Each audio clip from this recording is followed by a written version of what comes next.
The hospital at night had a different feel that night. It was quieter, the halls felt colder, and my stomach felt a little nauseated. As a nurse, the night shift was routine, but it was also a dance with the unknown, since there were so many patients close to death. I was used to the usual sounds, the soft beeping of monitors, the occasional shuffle of feet, and the hushed whispers of colleagues. But tonight was different.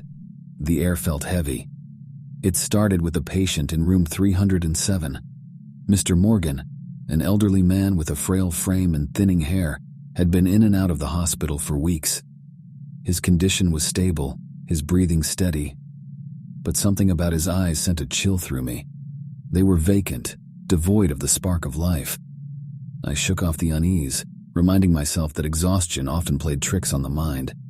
But as I continued my rounds, a sense of being watched settled over me. Every corner I turned, I felt a drop in my stomach as if something was going to be there. A soft, mournful wail echoed through the corridor, stopping me in my tracks. I turned, my heart racing, only to find a few room doors open, with no lights on.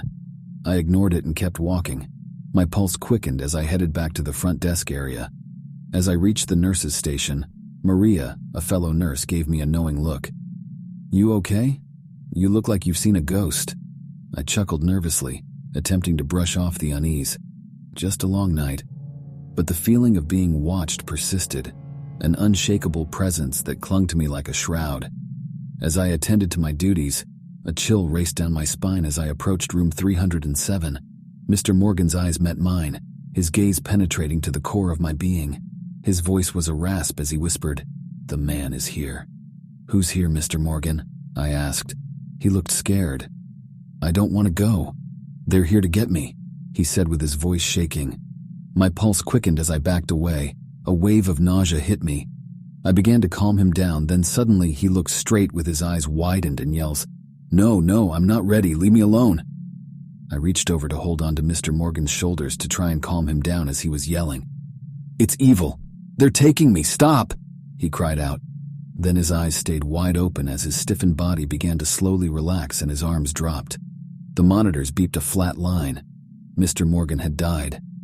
I froze for a bit, shocked at the words he was crying out. I shut off the monitors. The room was freezing cold and silent. Maria, the other nurse, was tending to other patients, so I was alone in that hallway. I felt the evil presence that whole night. I do believe what Mr. Morgan was so afraid of was the devil there to take away his soul. His passing was not peaceful.